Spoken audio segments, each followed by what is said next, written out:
And as I've been listening to your content, we've done lots of episodes about, sugar addiction, food addiction, and we've covered it from lots of different angles, but there's something a little bit different in the way that you kind of talk about it. And hopefully this isn't too big of a deviation, but I want to compare it to something. And recently, um, at the time of recording, we just passed the anniversary of a certain hockey game that happened in February of 1980. Most people will not know what the hell I'm talking about until I say that that was the Miracle on Ice, a game known as the United States and USSR. For the anniversary, I watched the movie, which I absolutely love, Disney movie called Miracle.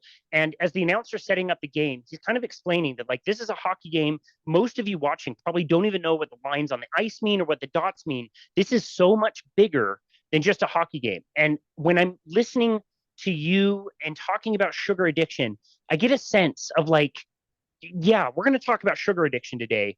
But my question for you is, why is addiction, and in particular food and sugar addiction, so much bigger than just that one thing?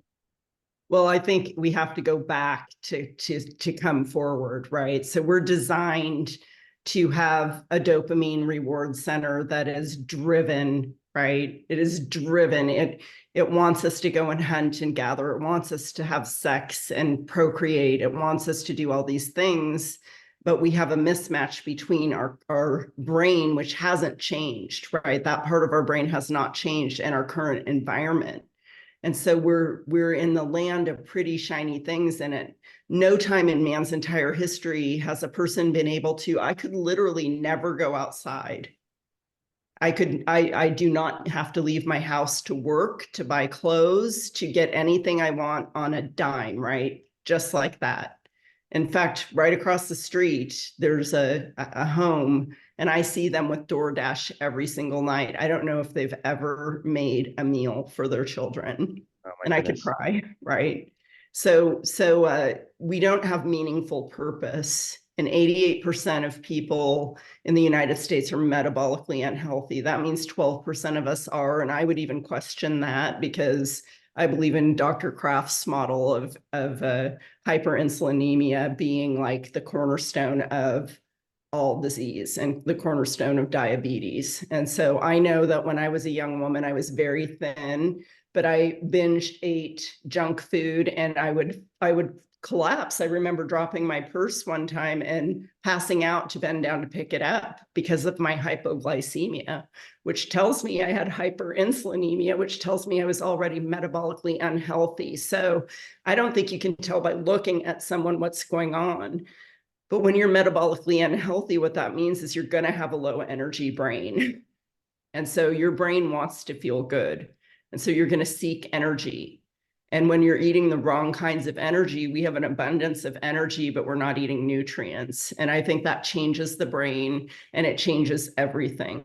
It changes how you feel. It changes how you think. And there are a lot of addictive things out there, but just because there's so many addictive things, that doesn't make you an addict. What makes you an addict is when there's a change in the brain where maybe I have clients like this, for instance, and I know that Nancy won't mind me using her name, so I'm going to use it. Her name is Nancy, and she was sent to me by her obesity specialist. And she was sent to me because she had so much fat around her lungs, she couldn't breathe.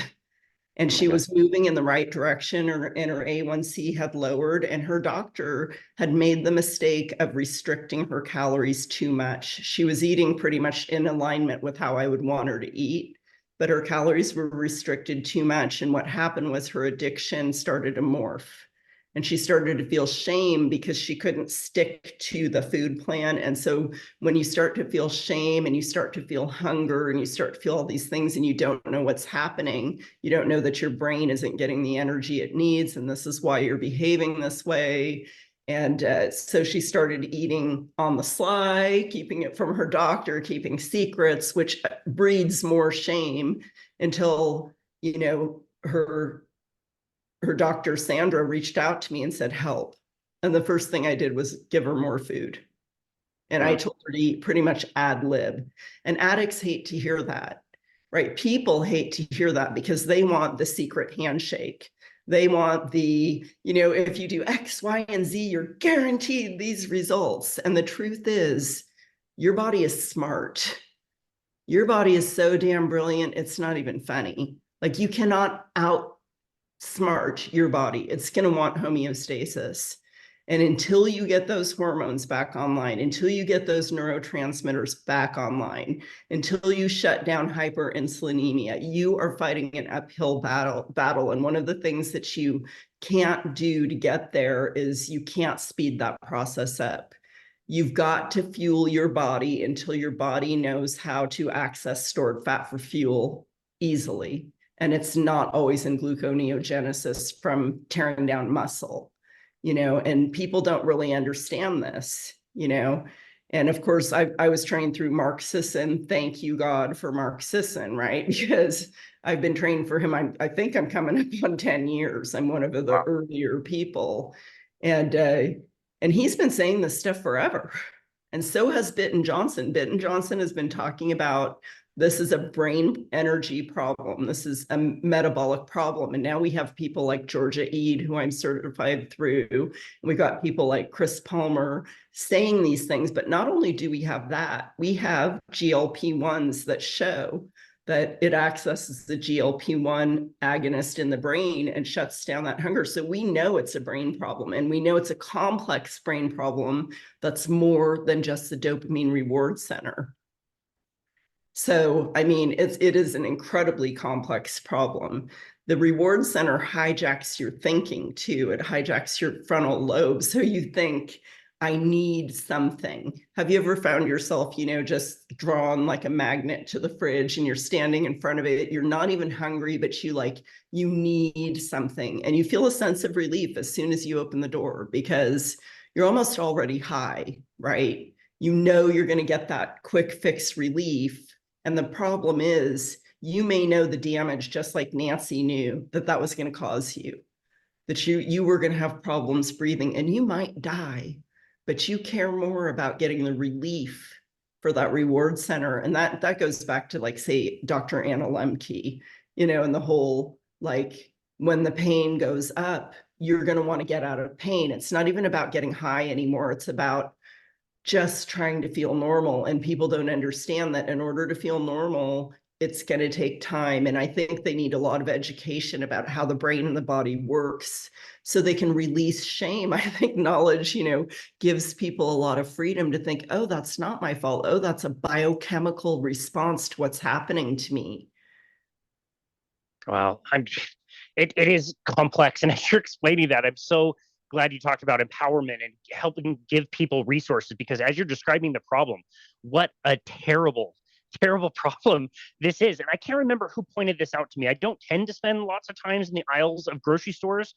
My food tends to be around the outside, and not in the middle of the aisles. But somebody pointed this out to me, and I realized as I walk through the aisles of grocery stores, it's now you see the brands of candy bars in every aisle. It'll be in ice cream and then cereal, and then it will be pasta or instant dinners. And and it's bright colors and red and screaming at you. And oh my goodness, it would be, it's nearly an impossible problem, nearly impossible. I once came home and saw a note from my mother-in-law that she left some dog treats for me. And I thought, oh, I'll give Penny a dog treat. And I opened up the treats and it smelled like black licorice. And instantly my reward center and my euphoric recall came online because the body keeps the score, right? We're going to remember sights, sounds, smells, people, places, events, times of year, whatever, where we ate something, we smelled something, we saw something, and my mouth started watering. And a lot of people think, oh, that makes me a bad person. Why do I still have cravings? That's not a craving. That's a memory. That's an automatic response that I can't control. My mouth is watering and I'm laughing. I'm like, these are flipping dog treats, for crying out loud, And I look on the back of the package and molasses is one of the ingredients, and blackstrap molasses is a very common ingredient in black licorice. And so my euphoric recall just went into, your mouth is going to water. That doesn't mean you want to eat. It's normal to feel like you want to eat once you get rid of the biochemical type of response, what you put in is going to cause you to want to eat, right? But you can't eat just one, the bliss point, all of that stuff, those foods that you mentioned, those shiny colors, and even the sexualization of food, right? So I remember years ago when they came out with the Dove commercial, I was like, is she eating that chocolate or is she flipping having sex with it? Yeah. Right? Because they make it so seductive and they do that on purpose. You know, and some commercials over the past few years I've noticed have become absolutely blatant, like where they have a family that all of them are obese, including the kids, and they're having McDonald's for breakfast. And a lot of them are targeting communities of color, which I find absolutely abhorrent because communities of color have more metabolic problems than white people have, and that's just a fact. And that has to do with genetics. I live in a town that is very high in Hispanic, almost 50% Hispanic population. And my father-in-law is a doctor here, and he's diagnosing 5-year-olds with non-alcoholic fatty liver disease, Hispanic 5-year-olds. They can have 1 or 2 genes that predispose them to getting fatty liver disease from fructose. And fructose is super dangerous. And so, you know, it's just like the types of sugars have changed that we eat. And the amount of simple carbs that we eat has gone up, obviously, since the ADA came out with their guidelines. And remember, those are from the Department of Agriculture that wants to sell you what they're making, you know, and you can't make things out of meat, right? You can't make a cookie out of meat. And so meat is meat. Fat is, you know, healthy fat is healthy fat. It's not something you can do a lot with, so to speak.